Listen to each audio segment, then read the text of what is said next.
Përshëndetje të gjithëve të nderuar shikues, ky është edicioni qendror i lajmeve. Në studio vazhdoj të jem me kolegun Edvin Paruca, mirëmbrëma edhe një herë Paruca. Ola, përshëndetje, jemi me Ola Bruko në studio, ndër të tjera do të ndjekim. Gjykata e krimeve të rënda dënoi me 10 vite burg Kelmend Balilin që përfitoi nga gjykimi i shkurtuar.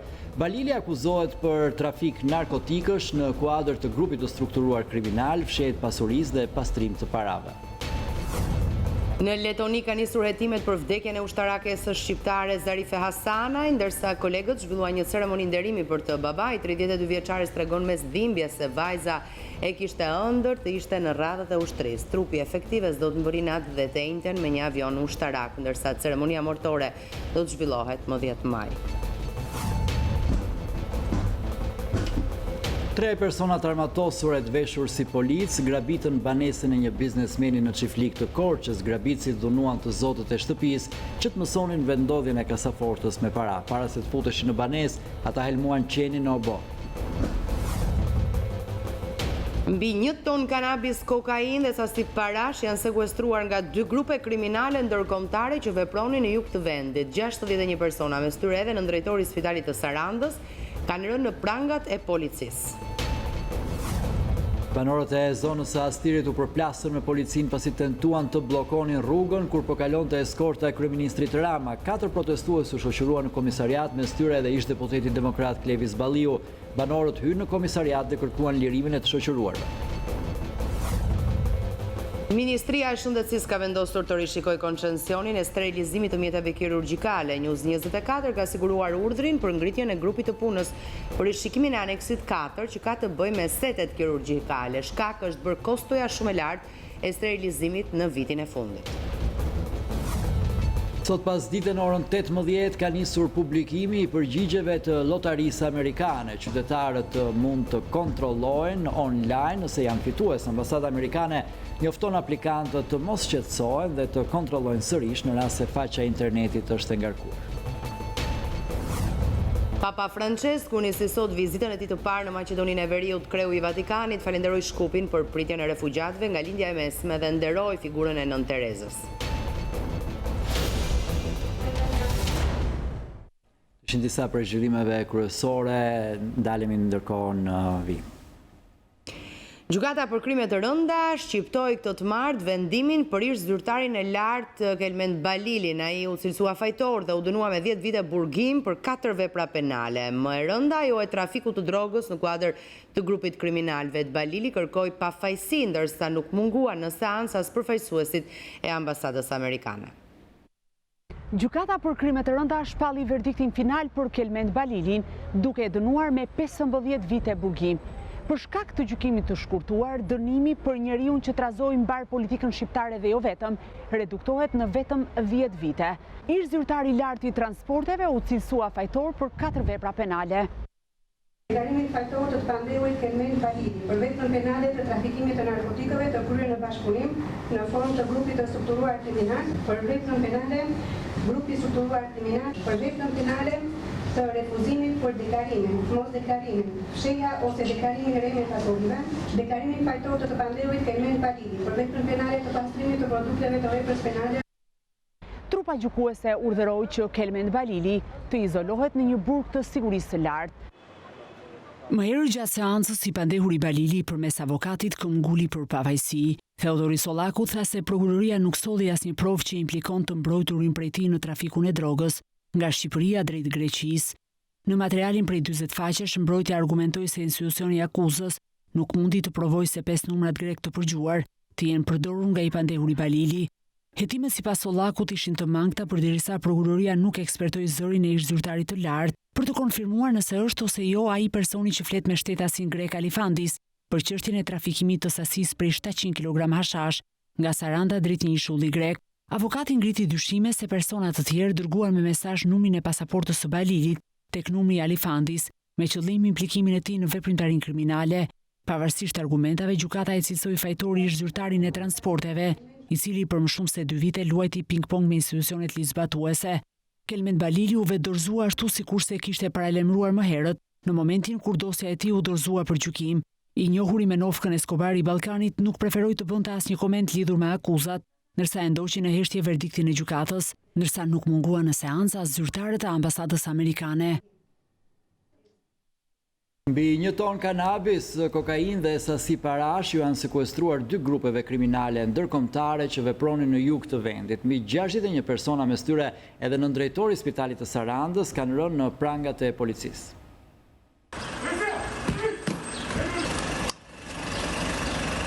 Policia e shtetit në bashkëpunim me krime të rënda godet 2 grupe të organizuara kriminale ndërkombëtare që vepronin në jug të vendit, kryesisht në trafikimin e lëndëve narkotike në drejtim të shtetit grek nëpërmjet kufirit të gjelbër të Igumenicës. Pas një hetimi 10 mujor, policia ka mundur të zbërthejë grupin dhe të nisë së bashku me prokurorinë operacionin e dieshëm në qytetin e Sarandës, ku arrestuan 8 persona: Adrian Gjibro, Edvin Gjibro, Mikel Jorgji e Armando Zholi, ku nga përgjimet është zbuluar se transportonin hashashin drejt shtetit fqinj me mjete lundruese.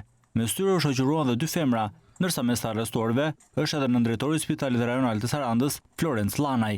Policia e shtetit bëri sot me dije rezultatet e këtij operacioni. Janë arrestuar ndaluar 61 shtetas shqiptar dhe të huaj. Gjatë kontrolleve në operacionet zhvilluara janë sekuestruar mbi 1 ton lëndë narkotike kanabis sativa, 1 kilogram 23 gram lëndë narkotike heroin e kokain, sasi lëndë narkotike çokollatë, 10 peshore elektronike, sasi fishekësh luftarak, 78 telefona celular, 25 automjete të ndryshme, sasi të konsiderueshme, vlerash monetare si euro, dollar dhe lek. Prokurori i krimeve të rënda Anton Martinaj bëri me dije se hetimet vijojnë edhe për verifikimin e aseteve të këtyre grupeve kriminale. Mbi 14 raste ku sekuestrohet lëndë narkotike si këtej dhe andej kufirit. Evidentuan 2 grupe të struktura kriminale që operonin kryesisht në jug dhe juglinjit të Shqipërisë, si në Sarandë, Qirokastër, Tepelen, Korçë, dhe që duke shfrytzuar lidhjet e tyre kriminale, si me shtetas shqiptar, ashtu edhe me shtetas grek në territorin e Greqisë, organizonin futjen në territorin grek nga Shqipëria të lëndës narkotike të llojit kanabis sativa nga kufiri gjelbër. Dhe jemi në fazën e verifikimit të aseteve tyre kriminale me qëllim aplikimin e ligjit për parandalimin dhe goditjen e krimit organizuar dhe trafikimit nëpërmjet masave parandaluese kundër pasurisë. Në Letoni ka nisur hetimet për vdekjen e ushtarakes së shqiptare Zarife Hasanaj gjatë stërvitjes së NATO-s për çaktivizimin e minave të paplasura. Kolegët e 32 vjeçares zhvilluan në bazën ushtarake një ceremoni nderimi për të. Trupi efektives do të mbërri në atë dhe të enjten me një avion ushtarak, ndërsa ceremonia mortore do të zhvillohet më 10 maj.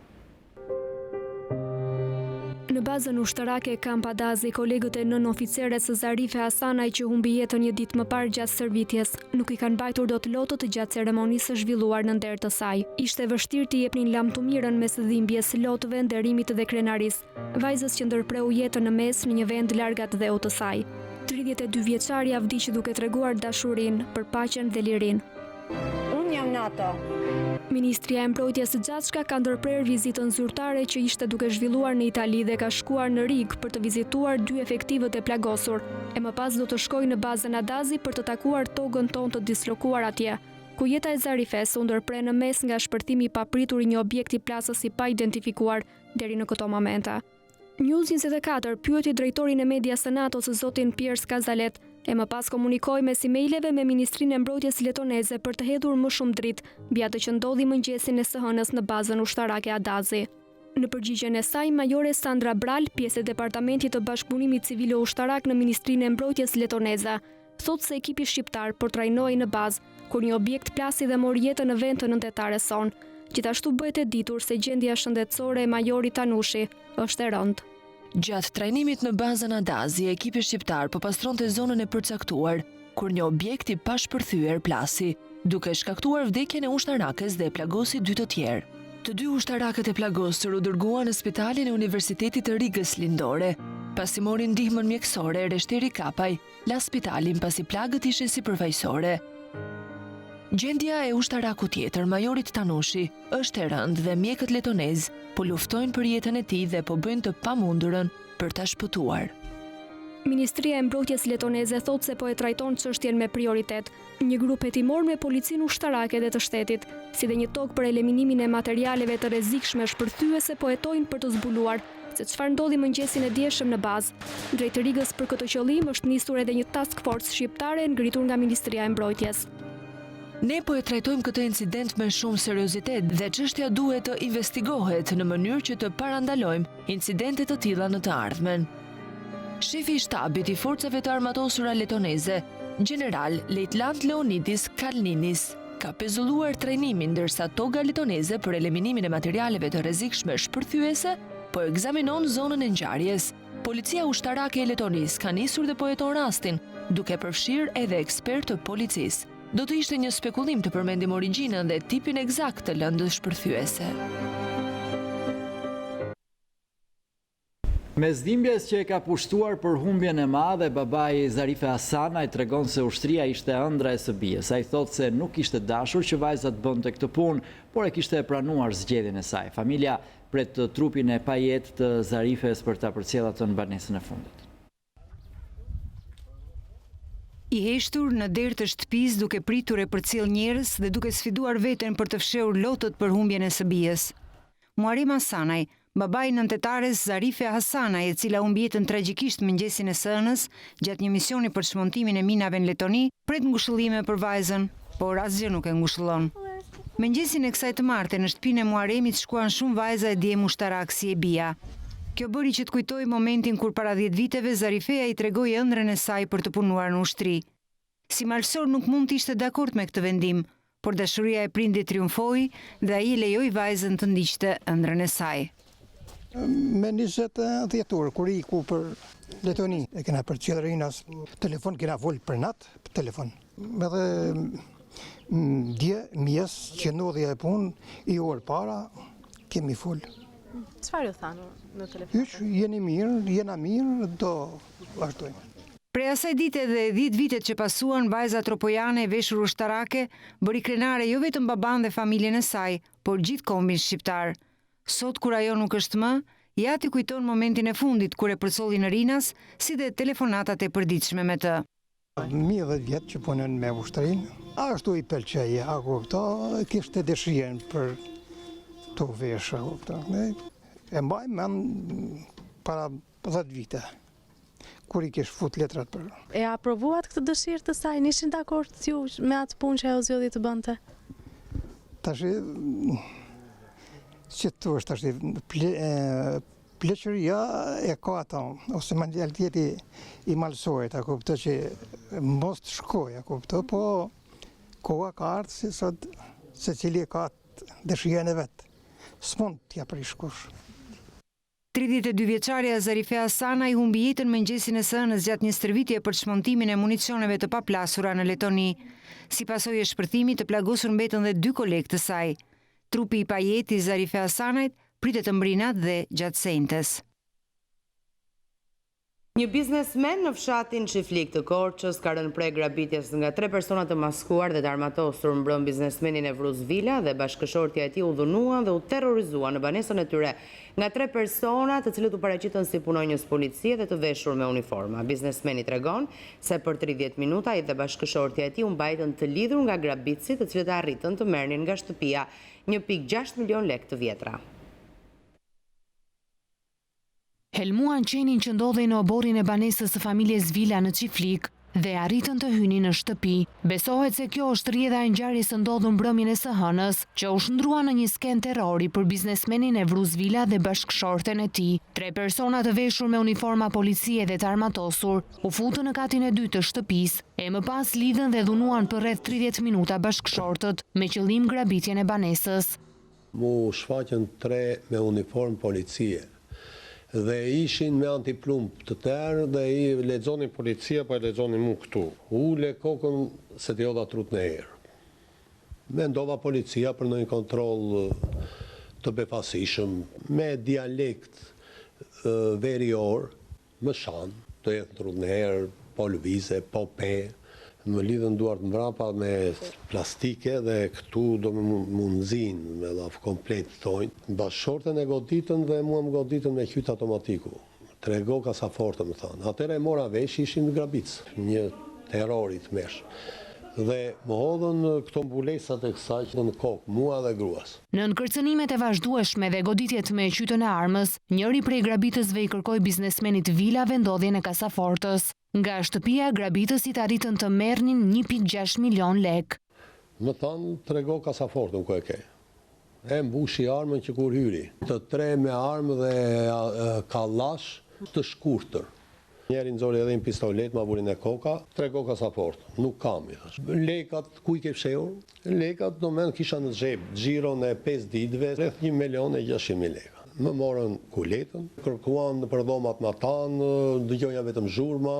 Vetëm pas gjysmë ore terror, kur në banes kishte rënë qetësia, biznesmeni tregon se mundën të zgjidhnin duart e lidhura dhe të kërkonin ndihmën e fëmijëve, të cilët më pas lajmëruan policinë. Në kohë që s'dëgjuam shumë zhurma, mund të kemi ndenjur edhe 10 minuta si kanë ikur. U mundova se më zune edhe gojën me ngjitës. E hapa pagon, i thash gruas, i kërkon ndihmën e karburanti aty. Vajti kërkovi ndihmë. A ju lajmëroi policin, a ju erdhi pasaj, më zgjidhi duart, më zgjidhi atë në goja. 50 forca policie mbërritën në vendngjarje pas telefonatës së fëmijëve të biznesmenit. 3 grabitësit përfituan nga errësira dhe u larguan nga banesa, duke mos lënë asnjë gjurmë, por vetëm frikë dhe panik në të gjithë fshatin.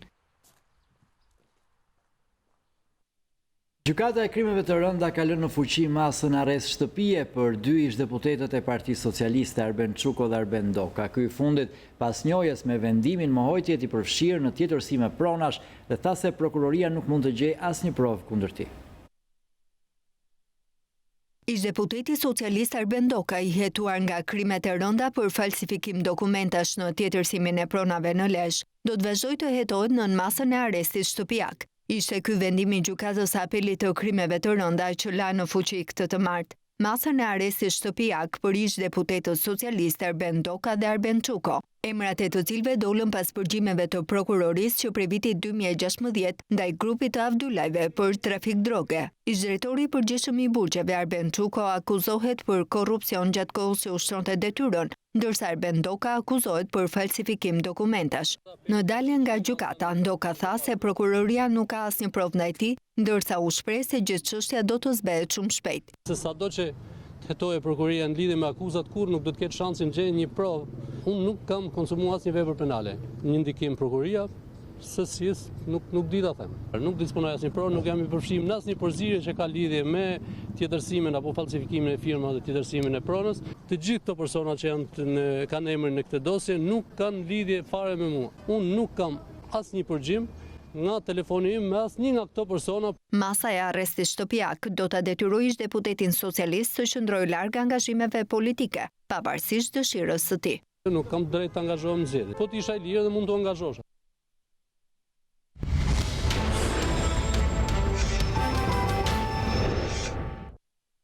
Banorët e zonës Astirit u përplasën me policinë sot në mëngjes pasi tentuan të bllokonin rrugën kur po kalonte eskorta e kryeministrit Rama. 4 protestues u shoqëruan në komisariat mes tyre dhe ish-deputeti demokrat Klevis Balliu.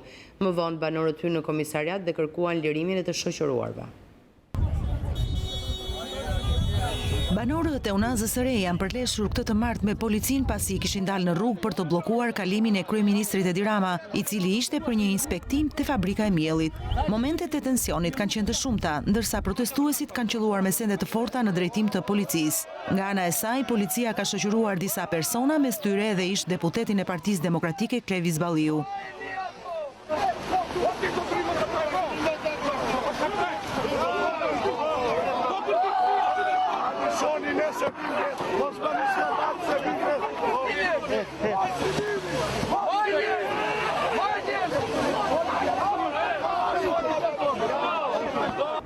Forcat e ndërhyrjes së shpejtë kanë tentuar disa herë të shpërndajnë turmën dhe të lejojnë qarkullimin normal të mjeteve, por kjo nuk është bërë mundur dhe rruga për më shumë se një orë ka mbetur e bllokuar. Pas kësaj, banorët e Unazës së Re marshuan drejt komisariatit numër 6 për të kërkuar lirimin e 4 të shoqëruarve. Sa po mbërritën në komisariat, banorët janë përleshur sërish me policinë dhe kanë kërkuar të futen brenda ambienteve të komisariatit, por janë bllokuar nga FNSH.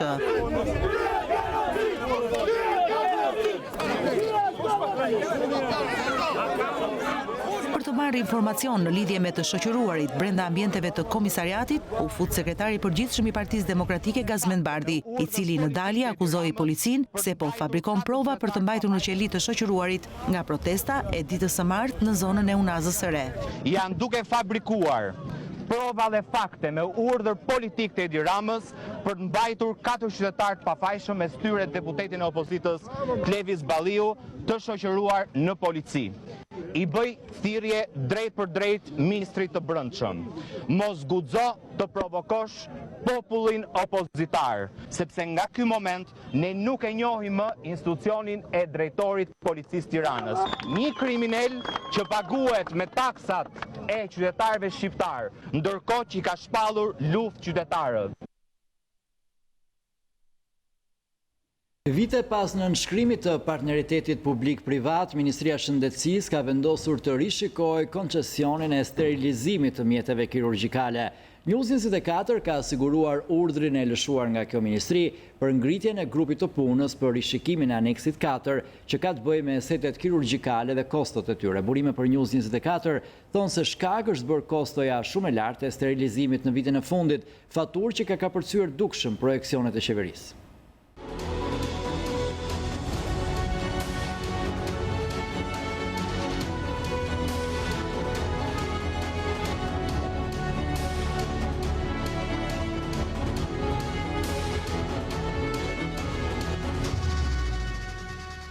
Pambushur 3 vite nga dhënia me koncesione procesit të sterilizimit instrumentarit kirurgjikal, Ministria e Shëndetësisë ka vendosur të rishikojë kontratën me koncesionarin.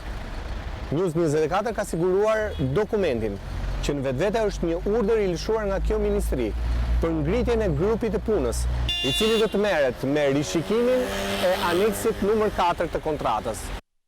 Po çfarë shkruhet në aneksin 4 të kontratës së sterilizimit të instrumentarit kirurgjikal, dhe pse qeveria me urgjencë ka vendosur të ndryshojë termat koncesionare të sankcionuara në këtë aneks, në kontratën e lidhur në dhjetor të vitit 2015 mes Ministrisë së Shëndetësisë dhe kompanisë fituese, konsorciumit Sani Service, përcaktohen qartë vlerat financiare për çdo set kirurgjikal.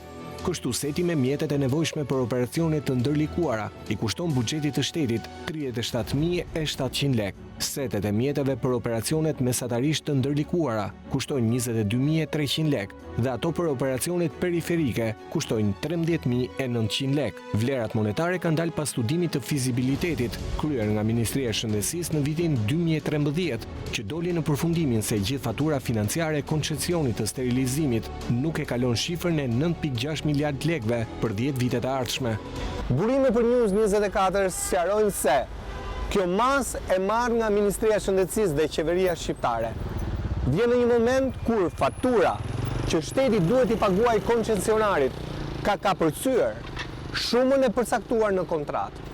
Parashikimit e qeverisë duket se kanë çeduar që në vitin e tretë të koncesionit për shkak të rritjes së ndjeshme të faturës së sterilizimit në vitin e fundit, e cila nuk është bërë publike, por se përflitet gjerësisht nga kirurgët se është shumë më lartë se parashikimi. Kjo vërtetohet edhe nga fakti se përse Ministria me shumë urgjencë ka ngritur një grup pune që në datën 25 shkurt 2019 me mjek specialist nga 3 spitale terciare të vendit, të cilit i kërkon pikërisht të rishikimin e seteve kirurgjikale, me synimin për të ulur numrin e mjeteve kirurgjikale në çdo set, edhe në këtë mënyrë edhe kostot financiare. Pra me fjalë të thjeshta, kërkohet ulja e çmimit të setit, duke paksuar numrin e instrumentave të sterilizuar dhe mundësia e krijimit të seteve të reja kirurgjikale me më pak instrumenta. Disa burime i thanë News24 se problemi nis që në gjenesë, gjatë studimit të fizibilitetit, ku dhe janë bërë për llogaritet gabim të termave koncesionar. Sipas tyre, gjatë punës së përditshme në shumë operacione, një pjesë e mjeteve nuk gjejnë përdorim, duke shkaktuar një kosto të pajustifikuar ose thënë troç pagesa të kota koncesionarit.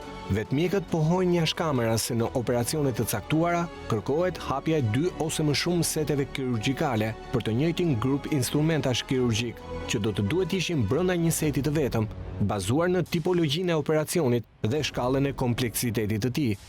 Ose në rastin e një plagë të vogël, mjekut i duhet të hap një set me 20 instrumenta, dhe pse për ndërhyrje periferike i nevojiten 3 apo 4 të tillë. Kompania koncesionare Sani Service përbëhet nga bashkimi i kompanive Investigal LLC, Servizi Italia SPA, Ujet, SRL dhe Tekno Sanimet. Kontrata e koncesionit për sterilizimin e pajisjeve kirurgjikale nuk ka një çmim tavan. Kjo pasi marrëveshja PPP e projektuar dhe firmosur nga ish ministri i Shëndetësisë Ilir Beqaj përcakton financim të koncesionarit bazuar në numrin e seteve që kërkohen në sallat kirurgjikale në 5 spitalet e Tiranës dhe spitalet rajonale. Pra sa më shumë sete kirurgjikale përdoren, aq më tepër rritet fatura. Përveç instrumentave kirurgjikal steril, kontrata koncesionare parashikon që kompania të ofrojë edhe materiale mjekësore një përdorimshe apo dezinfektimin e sallave kirurgjikale, por vlera e përfituar nga këto shërbime mbetet ende e panjohur, sikundër edhe fatura totale që i është paguar deri më tani koncesionarit. Me të drejtë shtrohet pyetja, sa është shuma e dëmit financiar të shkaktuar në buxhetin e shtetit, pikërisht nga përllogaritja e gabuar që kanë bërë specialistët në fazën përgatitore. Dhe më kryesorja, kush do të mbajë përgjegjësi për dëmin e shkaktuar në buxhet në këto 3 vite? Për News24, Erion Skëndaj, Tiranë. Një ditë pas vendimit të presidentit për të refuzuar shkarkimin e tij Mynir Koni, ka nisur punën normalisht. Ai e ka cilësuar vendimin e Metës si të drejtë në mbrojtje të autonomisë universitare. Ka reaguar ministre e Arsimit Besa Shahini, e cila shpreh zhgënjimin për presidentin që sipas saj ka rikthyer në punë një shkelës ligji. Një ditë pas refuzimit nga presidenti Ilir Meta të kërkesës së ministres së Arsimit Besa Shahini për shkarkimin e rektorit të Universitetit të Tiranës Mynir Koni, ky fundit të martën ka nisur punën normalisht. I pyetur në lidhje me vendimin e Metës, Koni e vlerësoi atë dhe tha se kreu i shtetit mbrojti pavarësinë universitare. Siç e shikoni, unë sot vazhdoj detyrën time si rektor. Vlerësimi im ndaj dekretit të presidentit është një vlerësim dinjitos, në të cilin, ashtu siç është shprehur dhe vetë presidenti në relacion për kadrës, mbrojti autonominë e institucioneve të arsimit lartë dhe lirinë akademike, dy shtylla të rëndësishme, të cilët mbrohen nga kushtetuta dhe ligji. Universiteti i Tiranës ka 850 pedagogë me kohë plot dhe 1200 pedagogë me kohë të pjesme, dhe besoj që kuptoni që kolegët e mi më mbështesin në çdo hap në drejtimin e universitetit. Nga ana ime nuk do ketë asnjë lloj ngërçi, unë jam i hapur dhe do të bashkëpunoj vazhdimisht me ministrinë, me ministrin dhe me çdo strukturë tjetër për zhvillimin e universitetit. E ndërsa rektori i Universitetit të Tiranës është rikthyer në punë, ka vijuar përplasja mes Ministrisë së Arsimit dhe Presidencës. Ministrja Besa Shahini shprehet e zgënjur nga vendimi i presidentit Meta për mos dekretim të kërkesës së saj për largimin nga detyrat e rektorit Koni. Sipas saj është e pakonceptueshme që institucionet e larta shtetërore të marrin vendime të tilla në dëm të interesit publik dhe haptazi sipas saj në mbështetje të një shkelësi të ligjit. Në përgjigje të deklaratave të ministres së Arsimit, presidenca thotë se ka folur me argumenta ligjor më gjatë se kurdoher tjetër. Ministria e Arsimit duhet të mbajë përgjegjësinë e saj të plot për zbatimin e reformës në arsimin e lartë dhe nëse nuk është dakord me argumentat ligjor të bëra publike nga presidenti, të ndjek procedurën që dikton ligji, përtej retorikave boshe, thuhet në reagimin e presidencës. LSI denoncon tërheqjen e mazhorancës nga vetingu në policinë e shtetit, duke konsideruar këtë veprim dyfytyrësi dhe në kundërshtim me rekomandimet e partnerëve strategjik. Luan Rama në një konferencë për shtyp deklaroi se kjo tërheqje shkon në funksion të përdorimit të policisë nga politika. Tërheqja nga procesi i vetingut, deformimi i tij dhe më konkretisht deformimi i ligjit për vetingun e policisë shpreh më së miri gjithçka ka të bëj me hipokrizin, me dyfytyrësinë apo me dy standardet që aplikon për fat keq majoranca e rilindjes. Kur nuk ka kaluar dhe kur nuk janë bërë as gati 2 muaj nga miratimi i këtij ligji, qeveria shkon në hapa prapaktheu, tërhiqet nga procesi i vetingut policisë, e deformon atë në thelbin e vet dhe ja cakton këtë përgjegjësi shërbimit të çështjeve të brendshme, që është një strukturë në varësi të drejtë për drejtë të ministrit të brendshëm. Çka e jep të kuptuar dhe jo të nënkuptuar që i gjithë procesi do të jetë një proces politik i kontrolluar për fat keq nga politika. Kuptohet qartë se cila është arsyeja e tërheqjes nga procesi i vetingut, e cila lidhet me përpjekjen për ta instrumentalizuar këtë proces dhe për të kontaminuar në këtë qëllim të mbrapsht të qeverisë edhe vetë strukturën e policisë së shtetit. Prandaj, në shenjë reflektimi dhe përgjegjësie, i kërkoj atij palo parlamenti që ka mbetur që të mos i shtoj zullumeve dhe turpeve të veta edhe turpin e tërheqjes nga procesi i vettingut në policinë e shtetit.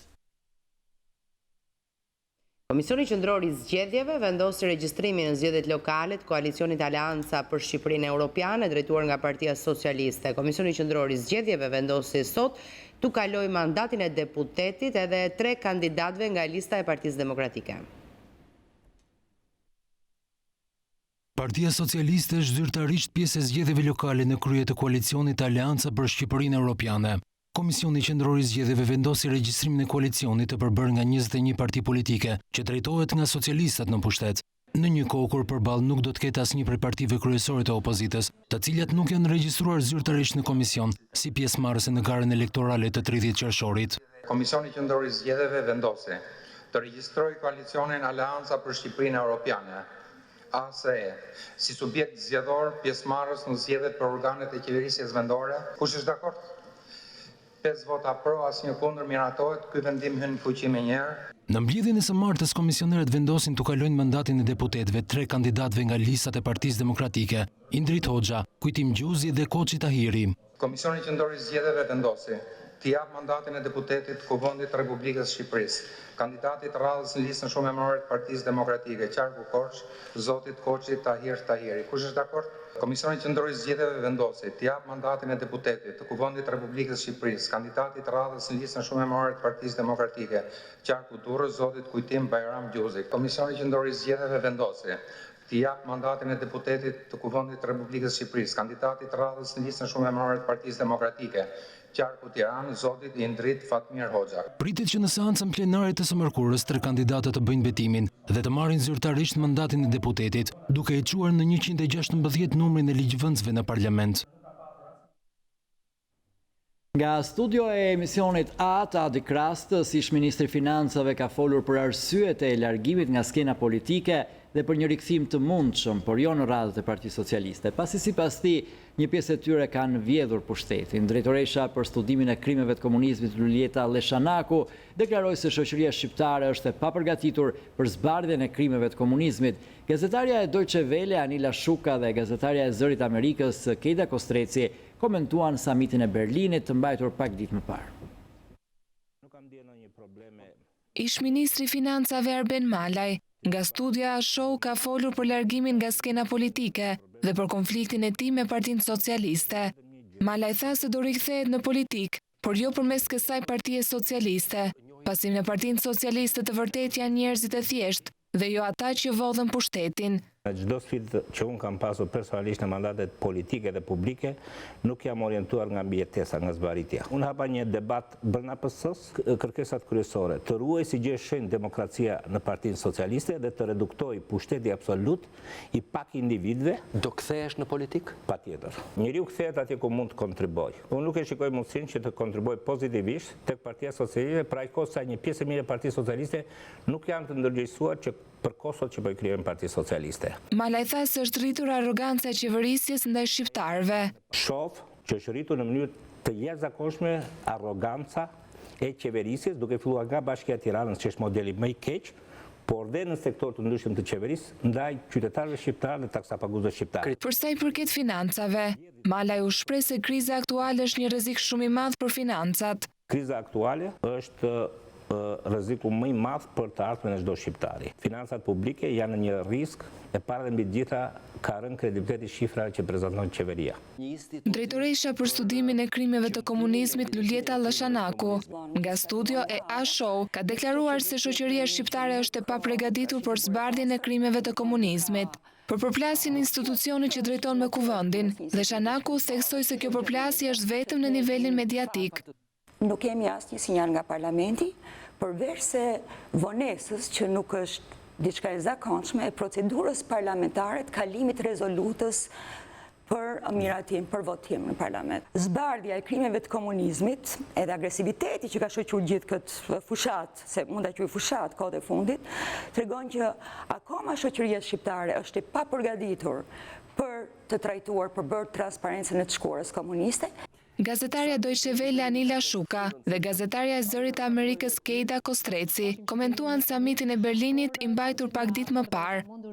Shuka tha se për çeljen e negociatave nuk mund të vendos Merkel, por grupi parlamentar CDU-CSU. Ky takim Merkel-Rama dhe Merkel-Zaev ishin dy takimet me pikërisht aspirantët e këto dy vende që presin çeljen e negociatave. Ishte një nder, mund të thuhet që kancelaria Merkel u bëri këtyre dy mbështetasve, këtyre përfaqësuesve të këtyre dy vendeve për të shpjeguar, për të sinjalizuar mbështetjen që jep ajo procesit të zgjerimit për këto dy vende. Nga ana tjetër, Kostreci deklaroi se nuk ka patur një qendrim zyrtar në Washington për samitin. Ajo tha se këtë të martë Pompeo do të takohet me Merkel dhe një nga temat është edhe Ballkani.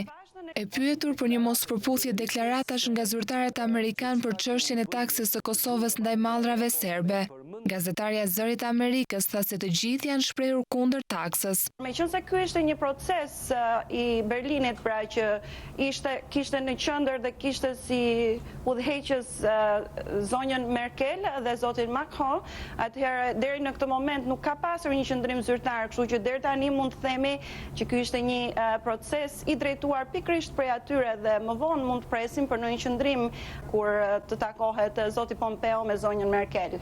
Ervin Goci, Angela Cikopano dhe Andi Tepelena ishin tre personazhet e jetës publike të ftuar në pjesën e fundit në A-Show në News24. Ata komentuan disa nga momentet më pikante të politikës në një javë.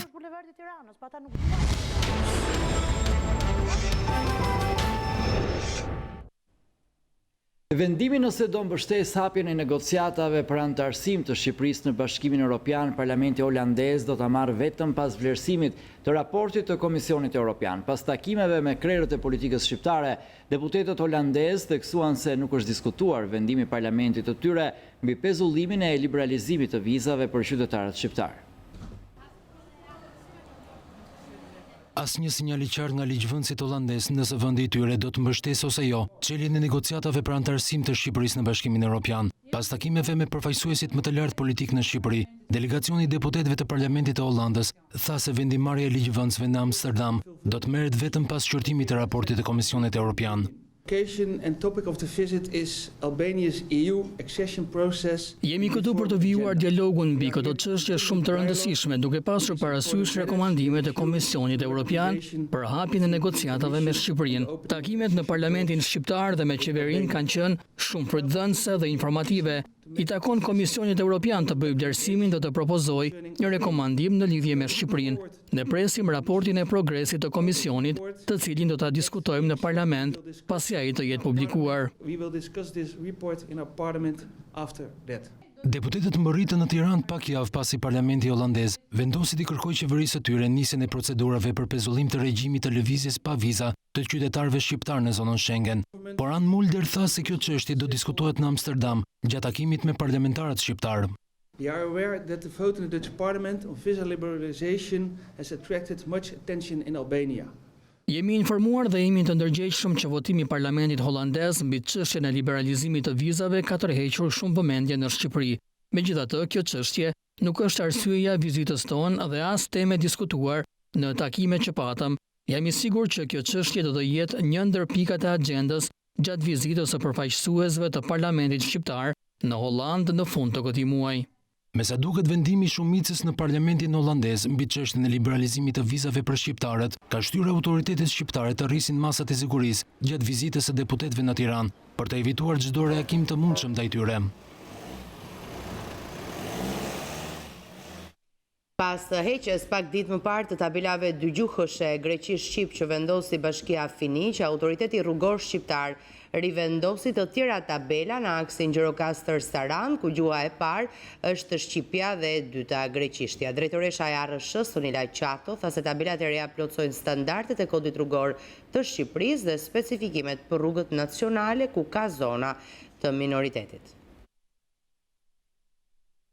Pas debatit për heqjen e tabelave dy gjuhëshe greqisht-shqip që vendosi Bashkia e Finiqit, autoriteti rrugor shqiptar i vendos të tjera tabela në aksin Gjirokastër Sarand, ku gjuhë e parë është ajo shqipe.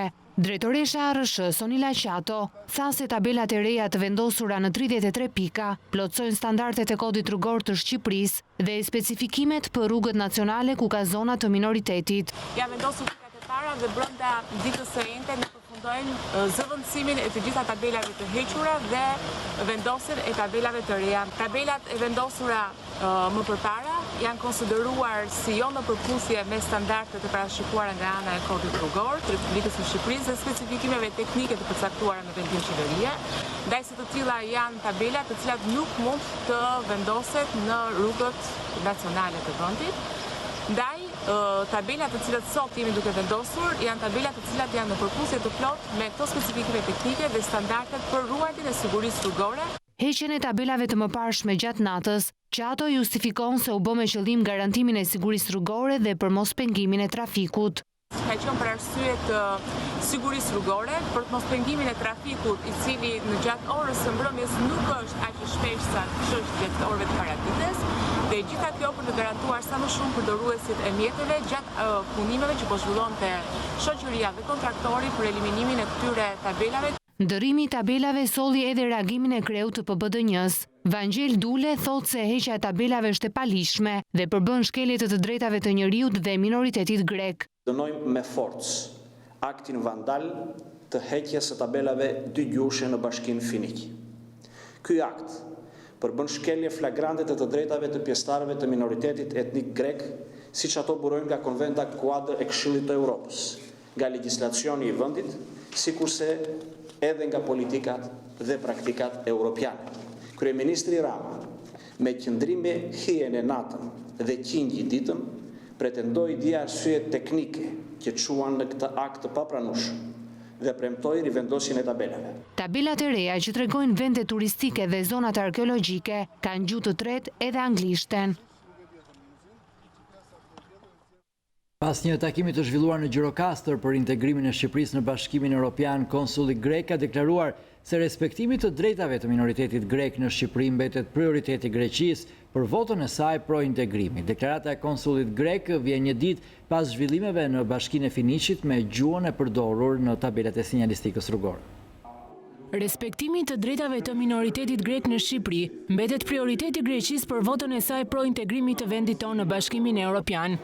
Deklarata u bë nga konsulli grek në Gjirokastër pas një takimi në kuadër të javës europiane me përfaqësues të delegacionit të Bashkimit Evropian dhe shoqërisë civile për integrimin e Shqipërisë.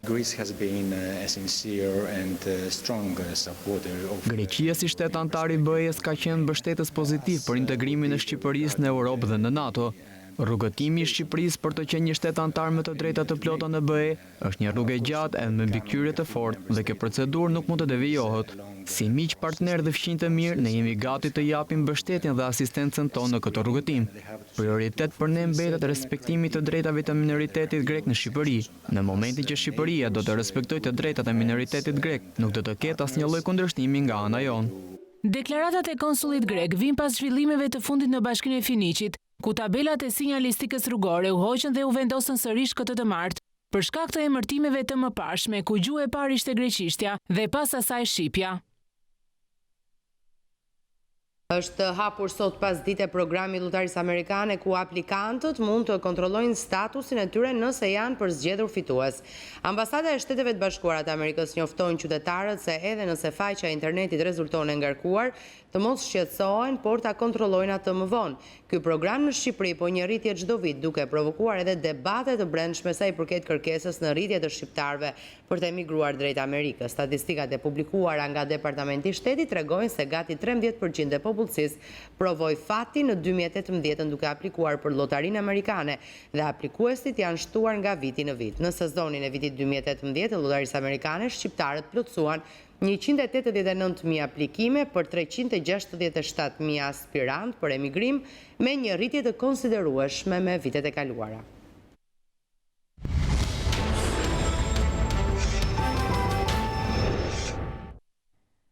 Pas shqetësimit të ngritur nga Fondi Monetar Ndërkombëtar një ditë më parë në lidhje me rimbursimin e tatimit mbi vlerën e shtuar, ka reaguar Drejtoria e Përgjithshme e Tatimeve. Kreu i këtij institucioni Anton Duro thotë se ka nisur një skemë re e cila synon të zerojë këtë borxh. Sipas administratës tatimore, stoku i detyrimeve të akumuluara nga vonesat e rimbursimit të TVSH-s deri në fund të prillit rezulton të jetë 14.9 miliardë lekë.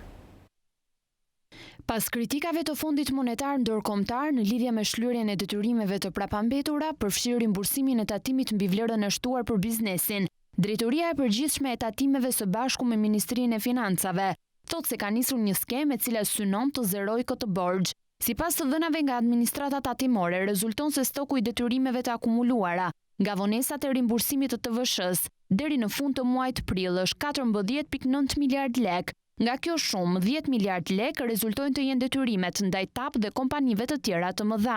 Në total, fondi vjetor krahasuar me vitin 2018 është rreth 32% miliardë. Kështu që ne presim që situata në rimbursimin e TVSH-s të jetë në përmirësim të vazhdueshëm. Gjatë muajit prill, ne kemi rimbursuar 90% të fondit, gjatë muajit maj ne besoj jemi të sigurt që fondi për rimbursimin e TVSH-s do të shfrytëzohet në masën 100%. Për disa bizneset bizneset VIP, të cilët kanë potencial të madh, është ndjekur një praktikë e tillë, praktika e negocimit, duke rënë dakord dhe duke skeduluar me këto biznese, dakordsuar me to me gjitha, se si do të ndiqet procedura e rimbursimit me këto biznese. Sipas drejtorit të tatimeve, në skemën e rimbursimit do të jenë sektori fason dhe kompanitë eksportuese. Duro thotë se brenda tremujorit të dytë të vitit situata pritet të normalizohet. Janë grupet e fasonit të eksportuesve dhe gjithashtu të grumbulluesve, të cilët kanë një prioritet për specifikat e tyre që kanë. Të preken padyshim nga kursi i këmbimit, por kanë edhe efekt të madh në punësim. Në fund të tremujorit të dytë apo 6 mujorit të parë, situata të normalizohet. Fondi Monetar Ndërkombëtar pas misionit të dytë të monitorimit në Tiranë i kërkoi qeverisë që të shlyejë sa më parë detyrimet e prapambetura pasi të cënojnë klimën e biznesit. Elmimi masiv i banorëve të lagjes së vjetër në Bulqiz mbetet ende mister, pasi ai nuk ka ndodhur ashtu siç u dyshua për shkak të ujit të pishëm. Është ky rezultati që bëhet publik nga Instituti i Shëndetit Publik, një prej analizave mikrobiologjike të ujit të pishëm marrë në rrjetin ujësjellës në Bulqiz. Sipas ISHP-s, përgjigjja e mostrës së sjellë nga Shërbimi i Sëmundjeve Infektive, njësia vendore e kujdesit shëndetësor Bulqiz, ka dalë negativ për ngarkesë mikrobiologjike. Instituti i Shëndetit Publik sqaron se për shkaktarin e simptomave tek banorët e lagjes së vjetër në Bulqiz, duhet të priten të tjera rezultatet e analizave nga mostrat e marra, të cilat janë në proces analizimi për parametrat mikrobiologjik, fiziko-kimik dhe toksikologjik.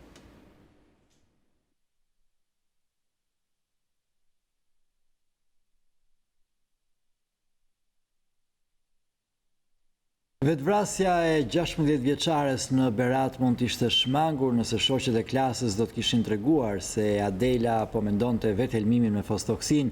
Gjatë ceremonisë martore mesditën e sotme, koleget e 16 vjeçares u shprehën jashtë kamerës se Adela i kishte pyetur se ku mund të gjente fostoksinën. Të friksuara, nxënëset nuk i kanë treguar askujt, çka solli pasoja shumë të rënda vdekjen e 16 vjeçares. Është përcjell për në banesën e saj të fundit 16 vjeçaria Adela Çaçi, e cila 2 ditë më parë helmoi veten me fostoksin, pasi nuk duroi dot shantazhet që prej javësh i vinin me mesazh në telefonin e saj nga një 17 vjeçar. Mes dhimbjesh e lotësh, familjarët e afërm me nxënës shkolle shoqëruan kortezhin për në varrezat e fshatit Duhanas të Beratit. Adela Çaçi ishte nxënëse në shkollën e mesme profesionale të qytetit të Beratit në vitin e parë. Familjarë dhe të afërm të 16 vjeçares janë të tronditur nga ngjarja e rëndë. Ata shprehen se nuk e kishin kuptuar gjendjen depresive të vajzës dhe se askush nuk e dinte se ajo kërcënohej nga një djalë. Shumë familje mirë, vajza vetë. Ai kishte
Jemi sërish live në edicionin e lajmeve. Rikthehemi edhe njerë tek kronika e ngjarjes së dhimbshme të Beratit. Është bërë sot varrimi i 16 vjeçares së vetvrarë, e cila kërcënohej nga një bashkëmoshatar i saj në shkollë. Është përcjell për në banesën e saj të fundit 16 vjeçaria Adela Çaçi, e cila 2 ditë më parë helmoi veten me fostoksin, pasi nuk duroi dot shantazhet që prej javësh i vinin me mesazh në telefonin e saj nga një 17 vjeçar. Mes dhimbjesh e lotësh, familjarët e afërm e nxënës shkolle shoqëruan kortezhin për në varrezat e fshatit Duhanas të Beratit. Adela Çaçi ishte nxënëse në shkollën e mesme profesionale të qytetit të Beratit në vitin e parë. Familjarët dhe të afërm të 16 vjeçares janë të tronditur nga ngjarja e rëndë. Ata shprehen se nuk e kishin kuptuar gjendjen depresive të vajzës dhe se askush nuk e dinte se ajo kërcënohej nga një djalë. Shumë familje mirë, vajza vetë. A i kishte 3 vajza punon të nare shkrete i qoj në shkollë. Sa pa ashtë dhe mësuri kam sa. Nuk e shpret do të që shumë. Baba i mbante në pëllën të dorës. Ndihem shumë i prekur, këtë familje shumë punëtore, shumë të edukuar me kulturë të madhe, një nxënëse shumë e mirë. Ka qenë edhe pjesë e aktiviteteve kulturore. Këto ditë për shembull datën 13 do nisësh për në Turqi në një festival.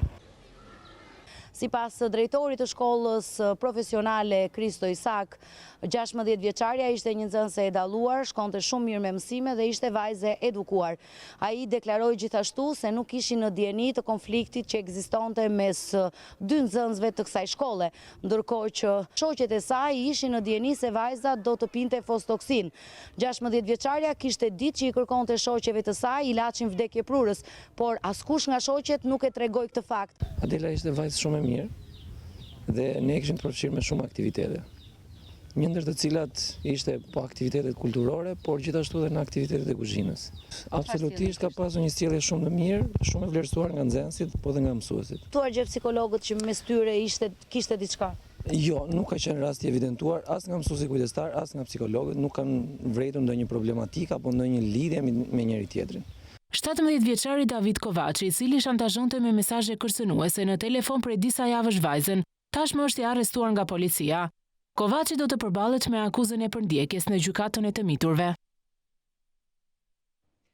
Të drejtat e grave dhe vajzave rome, si edhe roli i kuvendit ishte tema e seancës dëgjimore që u mbajt me grupet e interesit. Gratë e dhunuara kanë rrëfyer historitë e tyre edhe pse me një sër ndryshimesh ligjore ndër vite, situata në familjet rome vion të jetë e njëjtë.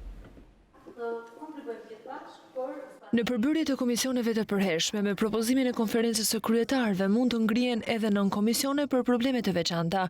Për barazinë gjinore dhe për ndalimin e dhunës ndaj gruas, u mbajt një seancë dëgjimore me grupet e interesit për të drejtat e grave dhe vajzave rome, si edhe rolin e kuvendit.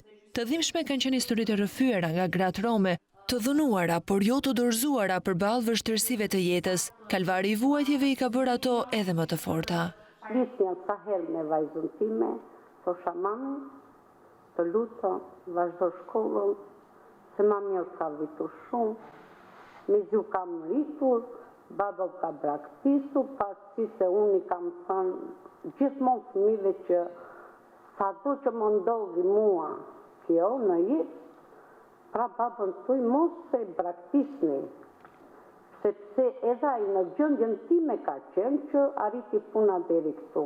Mentaliteti është një nga faktorët që ne gratë rome nuk e denoncojmë dhunën në familje. Ekonomia e vogël ka bërë që anëtarët e komunitetit të mos denoncojnë gjithashtu dhe kanë bërë që të heshin.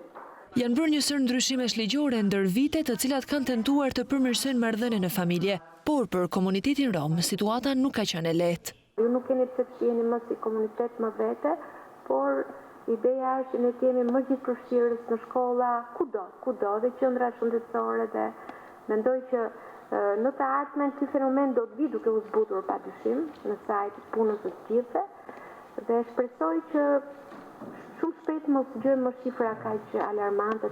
Në këtë seancë dëgjimore jo vetëm gratë rome kanë treguar për hallkat e jetës së tyre, të kaluara me shumë pengesa, por edhe shumë të rinj të reja që duan ta luftojnë ashpër këtë fenomen.